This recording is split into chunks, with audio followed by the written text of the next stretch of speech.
Olá, bom dia, tudo bem? Como é que vocês estão? Mais uma vez estou aqui, o professor Tiago. Preparei uma aula excelente para vocês, espero que vocês gostem. Mas antes, não se esqueçam, deixa o like, se inscreva no canal, que isso nos incentiva a produzir mais material para você.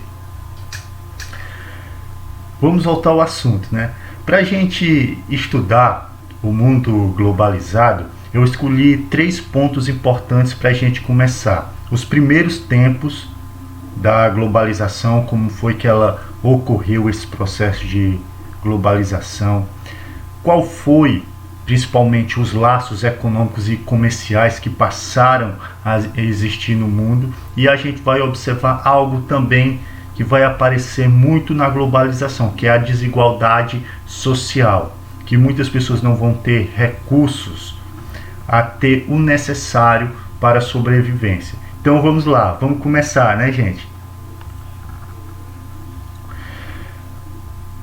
Após, o fim da União Soviética, que antes, durante um período da história, existia uma bipolaridade, O mundo estava dividido em 2 blocos, que era o bloco capitalista, com seu líder, os Estados Unidos, e o bloco comunista, sendo o seu líder a União Soviética, que formava esses 2 blocos que eram antagonistas. Quando a União Soviética chegou ao fim, provocou mudanças no panorama em todo o mundo. E aí, antes o mundo que era bipolar, dividido entre os países capitalistas e os comunistas, agora se transformou no mundo unilateral, com a única superpotência, que era os Estados Unidos. E aí, com essas novas mudanças que aconteceu, os países que antes eram países socialistas, que eram participantes do bloco comunista, eles adotaram a economia de mercado. O que é essa economia do mercado? Sem interferência, basicamente, sobre o Estado. O Estado não tinha mais poder de interferir na economia. E as rivalidades que antes eram políticas e ideológicas, sempre o bloco comunistas e o bloco capitalistas tinha aquelas divergências ideológicas, passaram a disputar apenas agora na ordem econômica, comercial e tecnológica.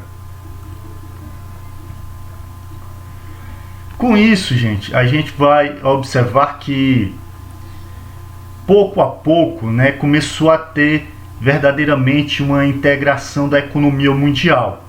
E nesse primeiro momento vai ser criado as grandes corporações, que é conhecida também como multinacionais e transnacionais.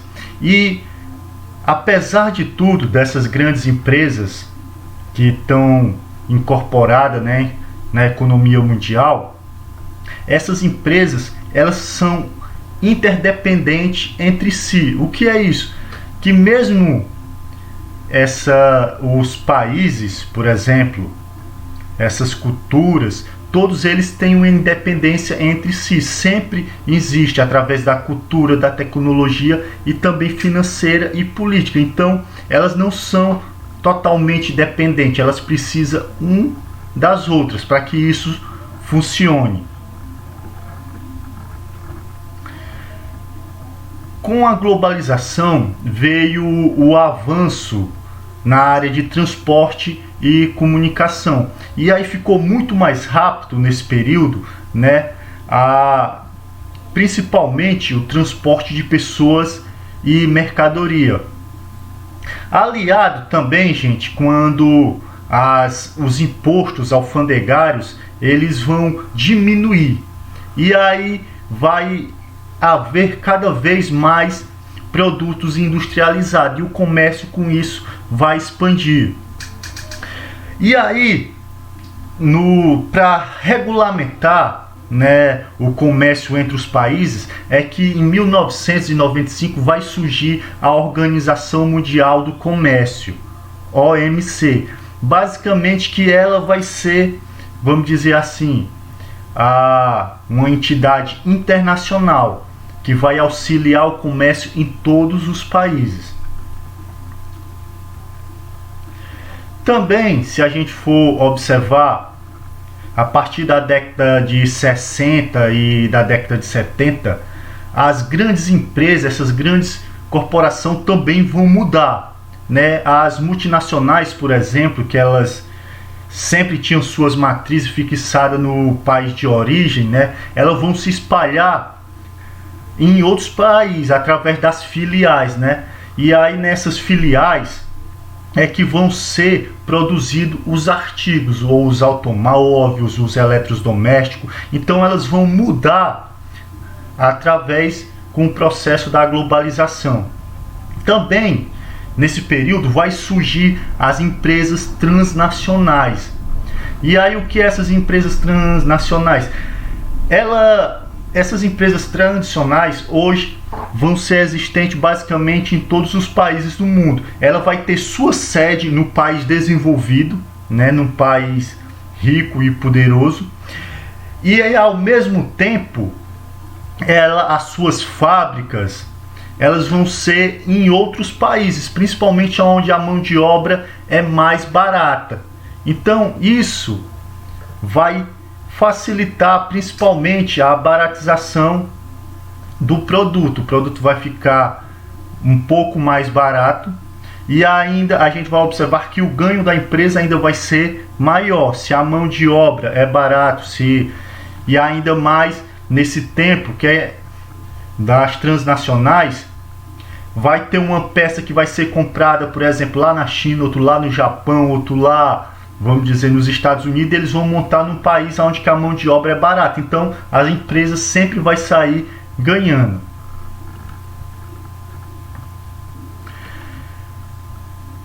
Com isso, gente, ainda vão surgir outras empresas, né, que apesar dos estados nacionais eles serem autônomos, vai surgir também nesse período algumas organizações mundiais que vão, vamos dizer assim, interferir de certo modo no comércio e na economia mundial. Por exemplo, o Fundo Monetário Internacional, o FMI, o Banco Mundial, o OMS, né? Essas organizações, na verdade, que elas muitas vezes, na verdade elas são controladas pelos países desenvolvidos, né? As superpotências que a gente tem no mundo, principalmente os Estados Unidos. E eles, muitas vezes, a decisão dessas organizações, elas são a favor dos governos dos países desenvolvidos, e elas muitas vezes vão interferir na economia dos países mais pobres ou dos países em desenvolvimento, e vão afetar esses países pobres e esses países que estão em desenvolvimento negativamente, principalmente porque essas organizações internacionais, elas vão e são controlada pelos países mais desenvolvidos do nosso planeta. Infelizmente, isso acontece. Um dos blocos econômicos mais conhecido, né, vai ser a União Europeia, né, que vão ser formados por esses países e vai ser criado em 1992. Até em 2013 era formado por 27 países. E por que eles se formaram em bloco? Principalmente para que melhorasse a capacidade de negociação entre eles, já que o mundo era globalizado e o comércio hoje ele é intensificado em todo o mundo. Então, se não se formassem blocos econômicos, né, através desses blocos, seria muito mais difícil ter uma economia e um comércio forte. A União Europeia, ela na verdade é uma entidade política, né? Porque ela tem órgãos administrativos, né, que é a Comissão, como a Comissão Europeia, tem um legislativo e tem um parlamento, que é o executivo. esse bloco econômico, ele tem um caráter verdadeiramente de uma união. Ela é bem interessante.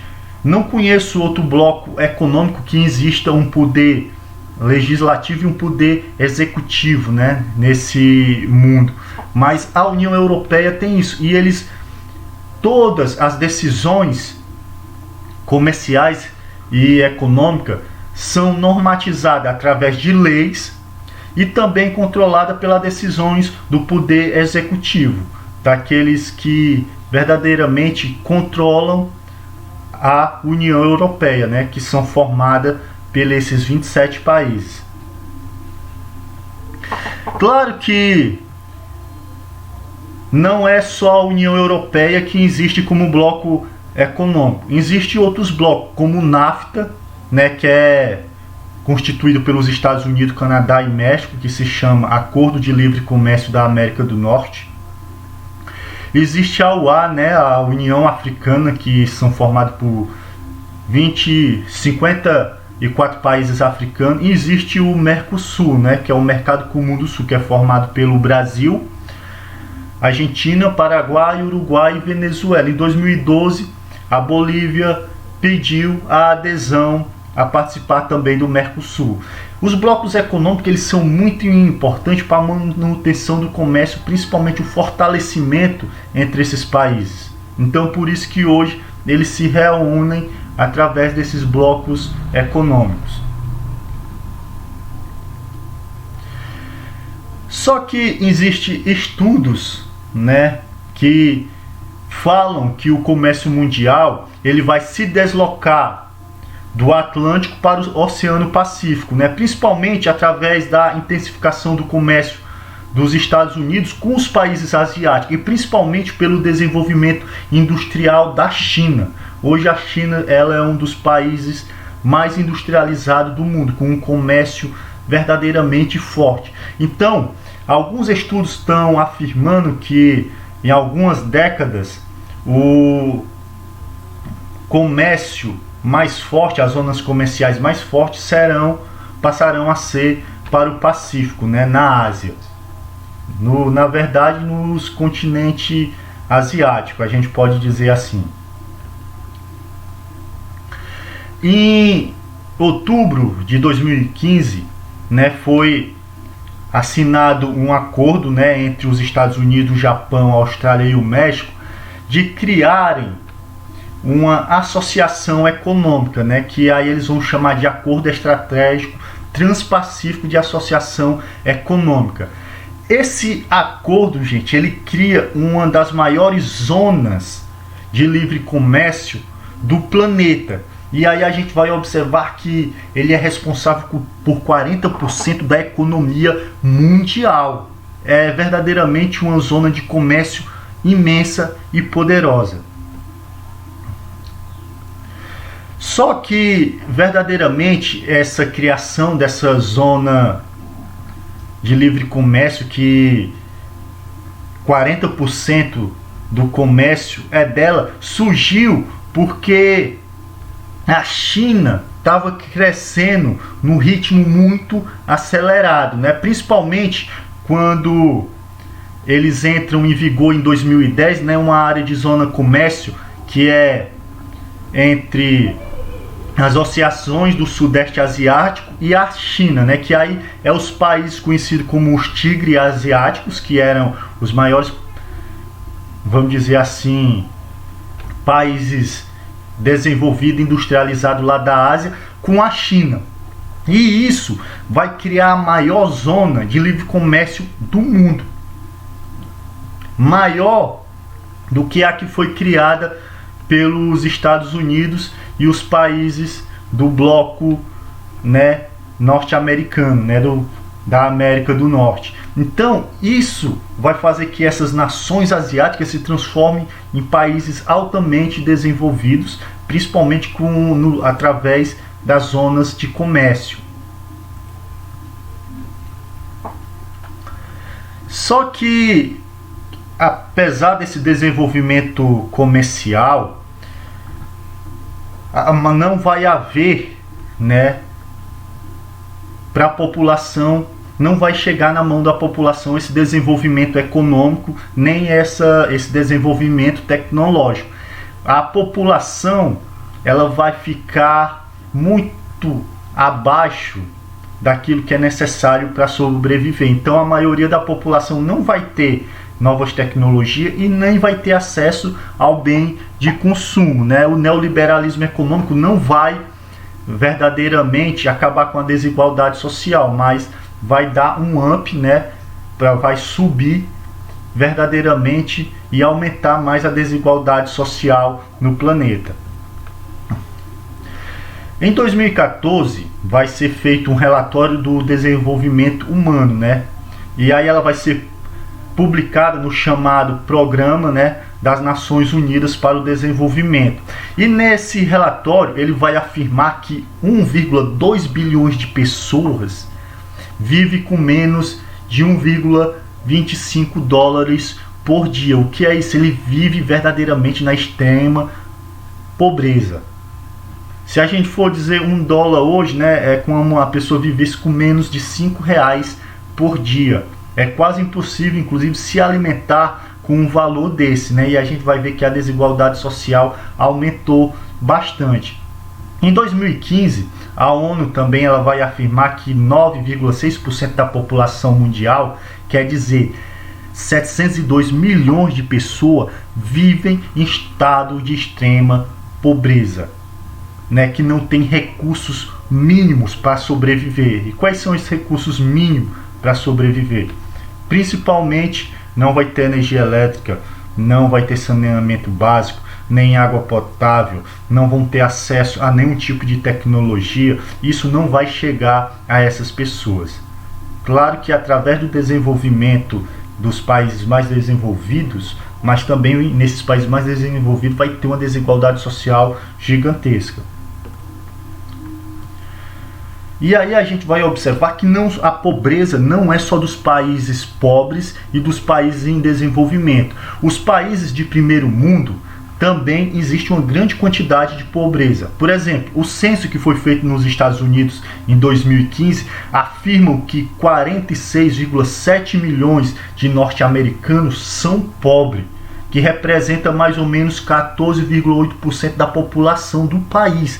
Então a gente vai ver que nos Estados Unidos, mesmo sendo o país com maior desenvolvimento, a maior potência econômica do mundo, existe quase 15% da população vivendo na pobreza. E aí ainda tem verdadeiramente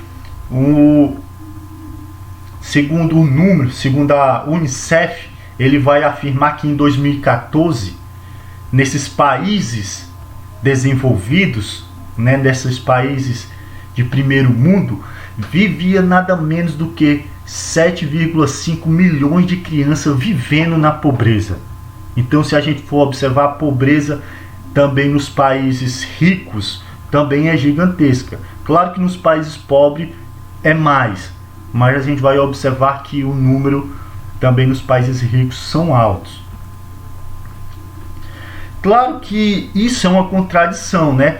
Por exemplo, o desenvolvimento econômico e social, por exemplo, no Japão e nos Estados Unidos, que são duas superpotências do mundo, se a renda per capita, né, se fosse dividido o dinheiro entre cada pessoa ali que vivem nos Estados Unidos e no Japão, ia dar 36 mil dólares por ano, que significa que cada pessoa que vivia nesses países, ele teria uma renda de 36 mil dólares por ano, uma renda muito alta. Só que essa renda per capita, essa divisão por pessoa, não chega a todo mundo, né? A desigualdade social, ela verdadeiramente divide isso.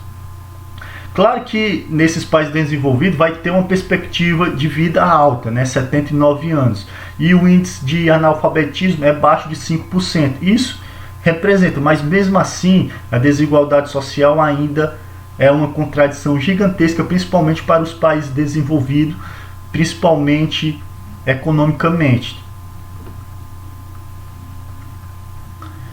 A globalização, ela, além de trazer um avanço da desigualdade social, ela vai ainda ligada também às políticas neoliberais, elas vão modificar o funcionamento da indústria, né? Empresas vão se fundir, né? Vão ser formadas grandes empresas, e nessas grandes empresas vão ser adotado o processo de automatização. O que é isso? Que um computador vai controlar tudo, não precisa mais da mão de obra humana. E o que é que isso vai fazer? Provocar altas taxas de desemprego. E aí a população, mais uma vez, se a gente for observar, aqueles mais carentes vão verdadeiramente viver na miséria. Em 2014, segundo a Organização Internacional do Trabalho, né, a OIT, ele vai dizer que 6% da população mundial estava desempregado, que 6% da população, né, significa que existiam 201 milhões de trabalhadores desempregados. E aí muitos desses trabalhadores, eles saíam do seu país de origem, né, e iam para outros países e acabam lá trabalhando em trabalhos clandestinos, né, de maneira informal, sem direitos trabalhistas. Na verdade, eles trabalhavam só pelo dinheiro e não tinham nenhum outro verdadeiramente direito. Além disso, muitos trabalhadores passaram a sobreviver de esmolas, né, que era ou então eles viviam em uma situação de escravidão, né? Eles iam trabalhar, mas eles contraíam tanta dívida e o seu trabalho, o seu salário não dava para pagar essa dívida. Então ele acabava se tornando escravo. Que isso é uma situação verdadeiramente horrível, mas que no mundo globalizado verdadeiramente existe isso. Além disso, do desemprego, também a gente vai ver que aumentou o índice de pessoas, de imigrantes e refugiados aí para a Europa. Qual é a razão disso? As consequências, gente, dessa migração para os países europeus é a crise humanitária que está acontecendo na África e no Oriente Médio, né, que são guerras civis, conflitos armados, e aí a pessoa acaba fugindo disso e indo para os países da Europa. Alguns continentes, né, em 2015 entraram na Europa 500 mil imigrantes e refugiados que fugiu da Síria, do Afeganistão, da Somália, da Nigéria. E aí, segundo o alto comissionário das Nações Unidas para os refugiados, eles vão verdadeiramente dizer que essas pessoas que estão entrando hoje na Europa, alguns inclusive clandestinamente, ilegalmente, eles vão para a Europa fugindo das perseguições políticas, religiosas e dos conflitos armados e guerras fugil que existe na África e no Oriente Médio. E aí ainda existe algo altamente horrível. Os imigrantes, eles vão sofrer de preconceito por pertencerem a uma classe social diferente, de ter uma cultura diferente, pertencer a outra etnia, principalmente nos lugares como a Alemanha, a Áustria e a França, né, que lá ainda existe grupos neonazistas. E aí ainda foram criadas leis nesses países que restringem, né, a entrada de imigrante sem qualificação profissional. Se ele não tem qualificação profissional, se ele não tem um nível de estudo adequado, ele não entra nesses territórios, né? E alguns países, para, vamos dizer assim, conter os avanços de imigrantes que estavam entrando no país, eles começaram a cercar suas fronteiras. Isso é no caso, por exemplo, da Austrália, Eslovênia e Hungria, que criaram um muro para impedir os imigrantes de entrarem nos seus países. A nossa aula terminando por aqui, gente. Espero que vocês tenham entendido.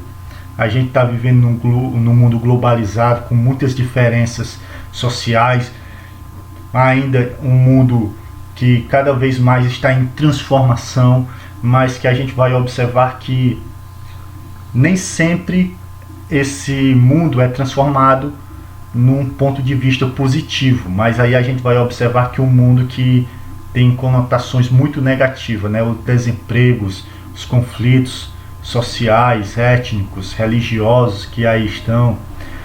A tecnologia aumenta, também aumenta o desemprego para a população, enquanto os países desenvolvidos crescem e impõem a sua economia sobre os outros. Então a gente está observando que nem sempre o desenvolvimento foi positivo, mas que nós estamos vivendo numa época histórica.